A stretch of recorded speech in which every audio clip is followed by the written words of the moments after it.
aleluia, aleluia, aleluia, aleluia.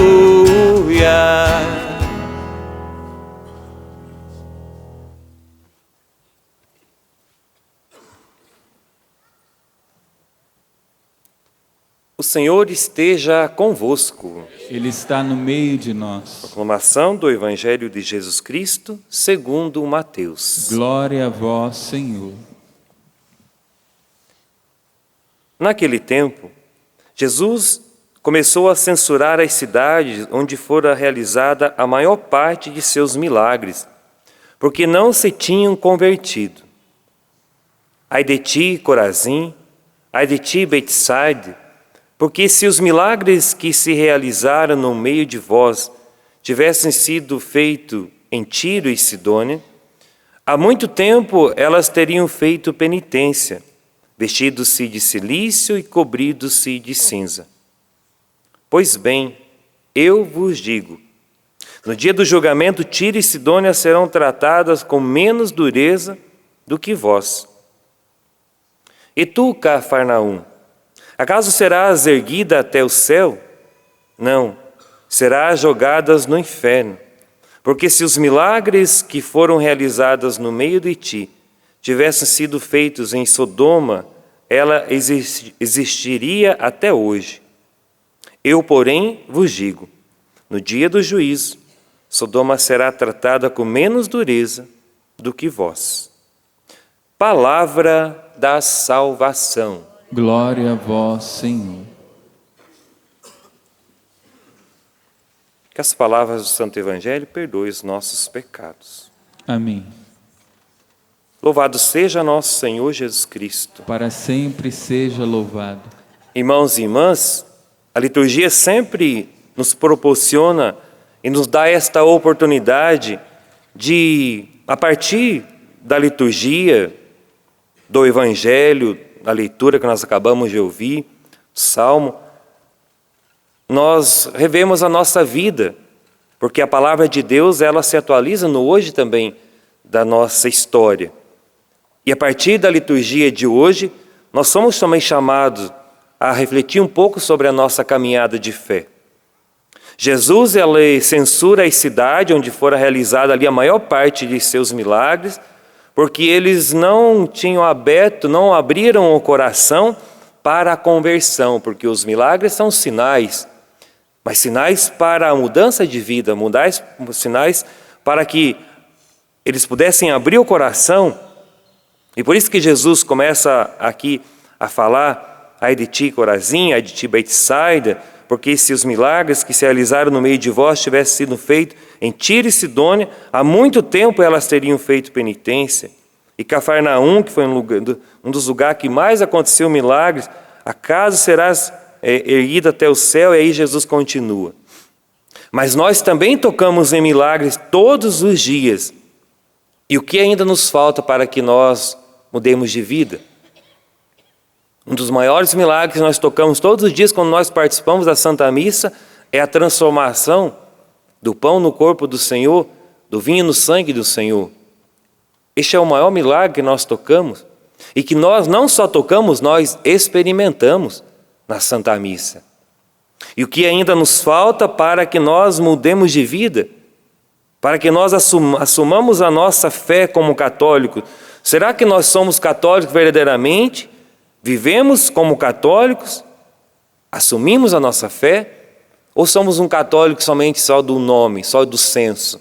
Serve para nós que estamos aqui, serve para aqueles que estão nos acompanhando. Nós somos católicos ou vivemos como católicos?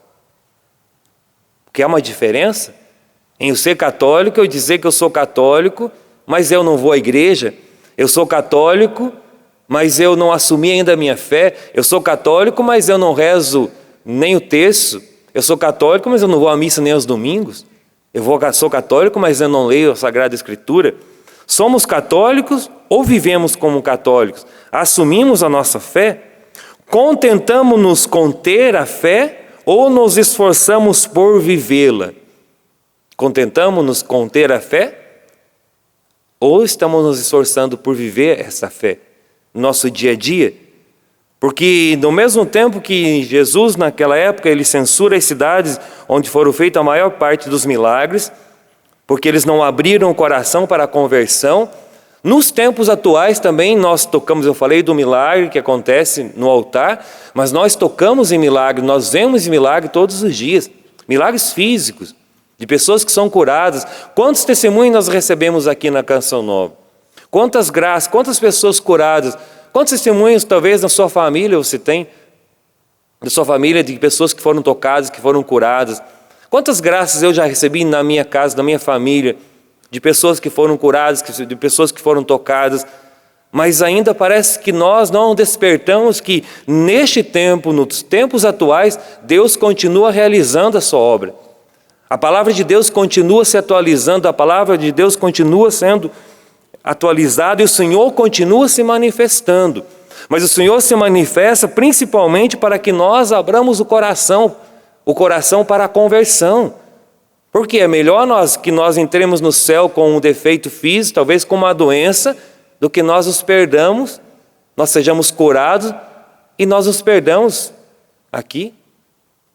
Porque a maior cura que Deus deve fazer no nosso coração, a maior cura que Deus deve fazer em nós é a cura do nosso coração, é a cura da nossa alma, é um desejo de mudança de vida, um desejo de conversão. Porque quantas pessoas que foram curadas dentro da igreja e depois de uma cura, depois que receberam uma bênção, não voltaram mais para a igreja, não voltaram mais para o grupo de oração.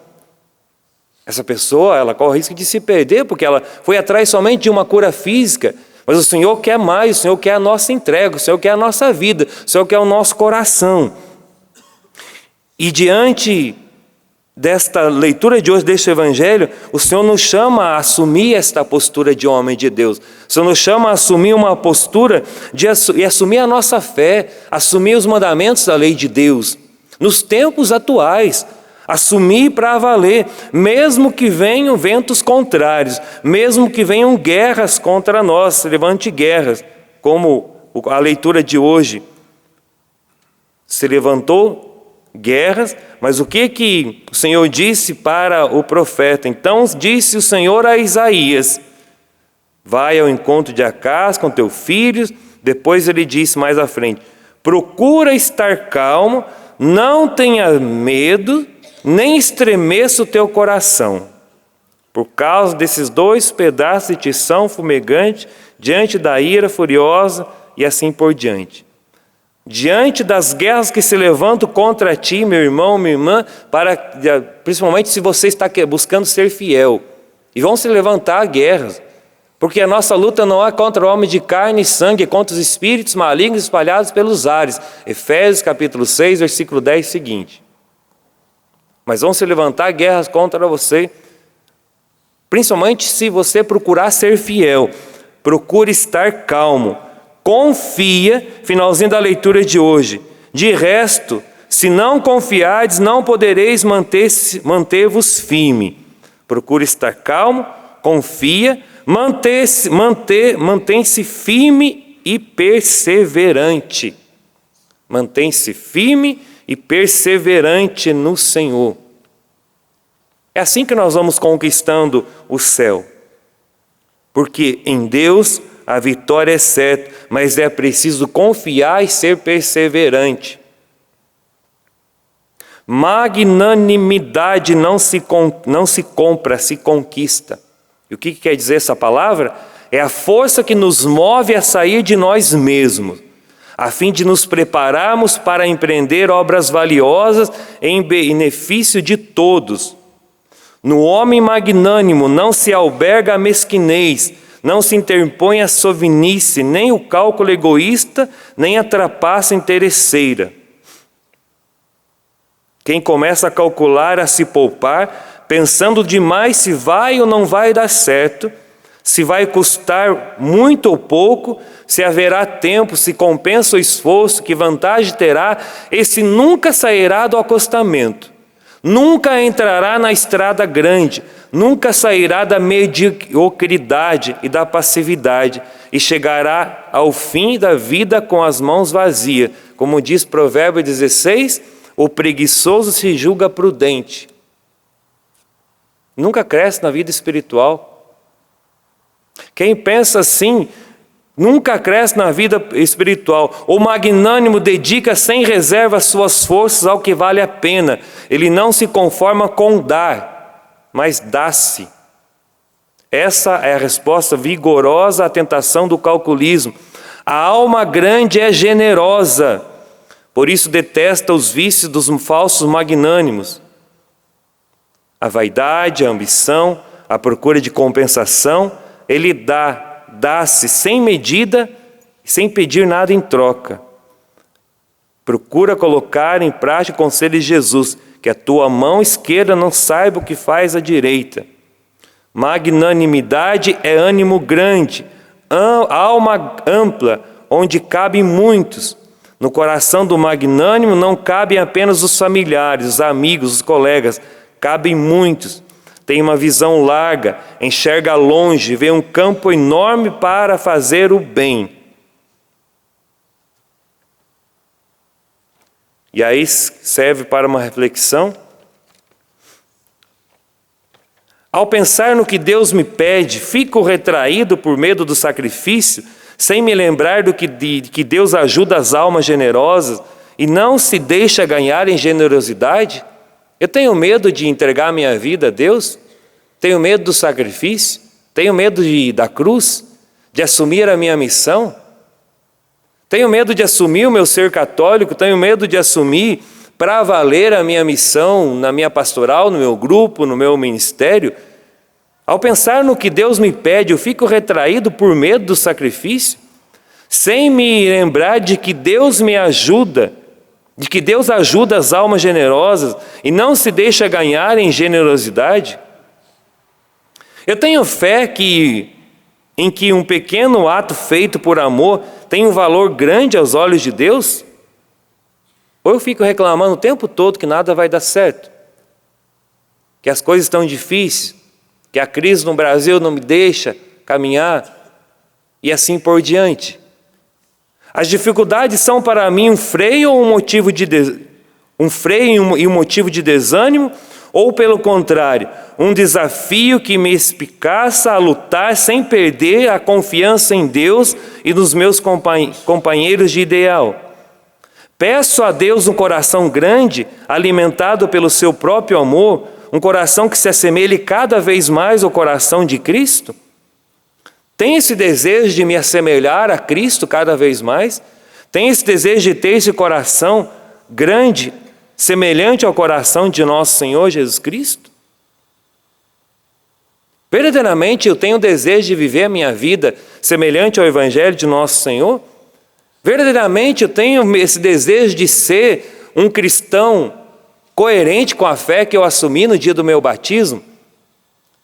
E depois no meu crisma eu fui lá e assumi para valer a missão no dia do crisma? E cada missa que eu comungo, eu estou comungando do nosso Senhor e dizendo: eu comungo a vida de Jesus na minha vida. Eu assumo a vida de Jesus na minha vida, eu assumo a palavra de Deus na minha vida. Verdadeiramente eu quero esta vida para a minha vida, ou eu estou brincando com a palavra de Deus, ou estou brincando com a comunhão que eu comungo, ou estou vivendo uma fé de mais ou menos, uma fé de mediocridade. Os tempos atuais, irmãos, que nós vivemos são tempos de graça, tempos onde nós tocamos em milagres, tempos onde nós tocamos em bênção o tempo todo. E o que ainda nos falta para que nós nos convertamos?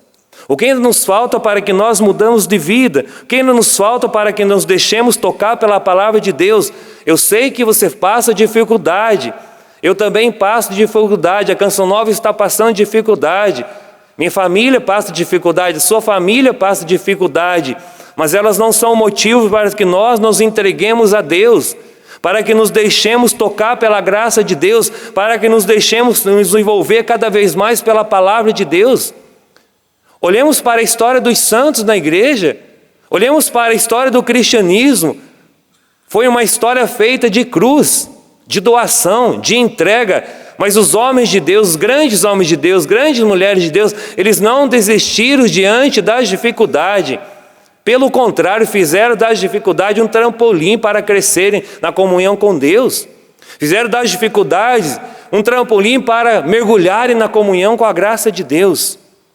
Peçamos ao Senhor nesta Eucaristia a graça de uma comunhão profunda com o nosso Senhor, a graça de ter esta alma grande, a graça de reconhecer, nos tempos atuais, o Senhor continua realizando a sua obra, o Senhor continua realizando o seu milagre, o Senhor continua fazendo na minha e na sua vida o que ainda nos falta para que nós mudemos de vida.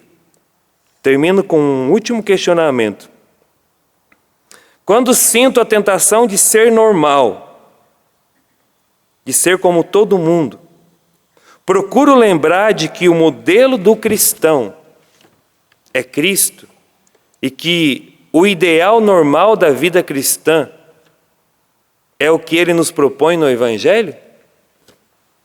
Quando eu penso em ser como todo mundo, porque acho que viver como todo mundo é ser feliz, porque aquela pessoa que não vai à igreja está vivendo melhor do que eu, que estou lutando para ser fiel. Eu penso de que o ideal normal da vida cristã é o ideal do Evangelho? Esse é o ideal da vida cristã, é o ideal evangélico.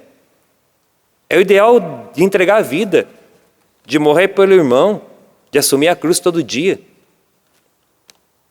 Que o Senhor nos dê a graça, aqui no Santuário Pai da Misericórdia, por intercessão da Mãe de Deus, que o Espírito Santo de Deus nos envolva nesse dia, nesta manhã, nos dando a graça de assumir a nossa fé, assumir a nossa missão e verdadeiramente assumir o nosso desejo de santidade, de ter esta alma grande dentro de nós.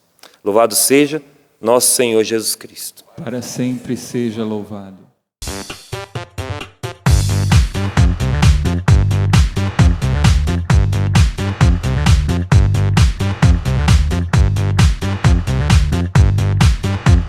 CançãoNovaPlay.com. Assine já!